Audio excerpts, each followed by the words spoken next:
Last month, we were introduced to the next great entry in the mascot horror genre, Indigo Park. Created by Unique Keys, the mind behind Day Shift at Freddy's and the Garden of Banban remake, Indigo Park follows the story of Ed, who one day decides to explore the titular park after it's been abandoned for 2,920 days, 4 hours, 23 minutes, and 38 seconds. And man oh man, has Geese formed a grade A voice cast to help him make this game. You got Rambly Raccoon alongside Molly McCaw, the greatest pilot you ever saw, voiced by up-and-coming voice actors Otterboy VA and Toasty Marshmallow respectively. Then you got Finley the Sea Serpent, he's sort of the Eeyore of the group, and he's played by professional voice actor slash gamer Zach Axe. Salem the Skunk is the main antagonist, no voice actors for her yet. And then finally we have veteran showman Lloyd the Lion. Do not shame me with that common folk name.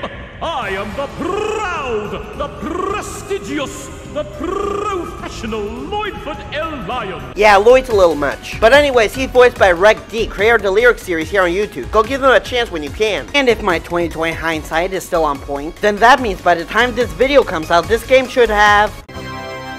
And wouldn't you know it, our favorite verbal punching bags at Game Theory have crafted one just this month. And now that we know all about Rambly's friends, And Lloyd. let's get into the theory. To start with, we take on the role of Ed, or as he's known online, Ensign, who seems to be a bit of a investigator? If an investigator's job was breaking and entering in order to record weird abandoned places. Pause, we're already off to a bad start. First off, Ed is not an investigator. He's what you would call an urban explorer, as in someone who explores abandoned buildings and places for fun. And since Ed is shown to have a personal connection with the park, it makes sense that he would come here. Now, this next part of the theory is mostly just comparing the park to Disneyland, from the founder's opening speeches, to the statues, to the characters. You don't even need Geese himself to confirm this inspiration, even though he did. But then we get to who this theory is really about. When we arrive at the park, a screen lights up and we are introduced to our very own AI guide, Rambly the Raccoon. He guides you in, gives you a critter cuff, and you can finally enter the park. And it's at this point where you realize that an AI guide isn't the only way mascots are being brought to life here. Now, of course, with this being a mascot horror game, this is obviously in reference to the real life mascots who chase around the park. Game Theory even suggests that these were once animals that were experimented on, hence why the mascots have animalistic traits. But wait a minute,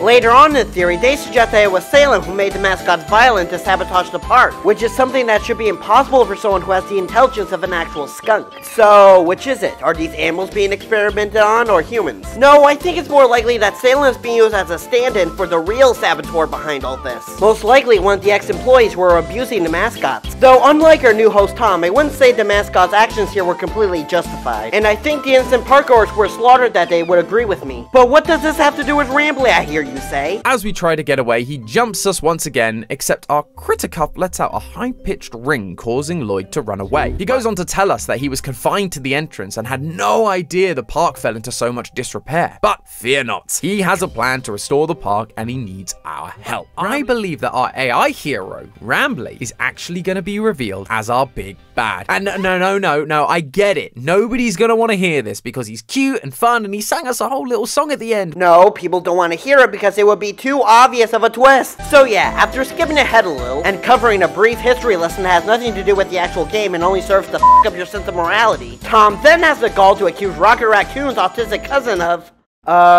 he accuses him of... Wait a second, you never showed us your proof! You started the theory saying you had absolute proof of Rambly's maliciousness. But you completely glossed over your main selling point for the sake of shoddy morality lessons and shameless advertisements. My disappointment is immeasurable, and my day is ruined. I guess they assumed if we succeed in bringing power back to the park, it would mean that all the mascots get caged again. But how though? The mascots aren't gonna magically pop back into their cages once power is restored. And no one's gonna want to work at a theme park that's been abandoned for 8 years. Really, bringing power back is solely for Rambly's survival. Because once what little power is powering the park is gone, that means Rambly is...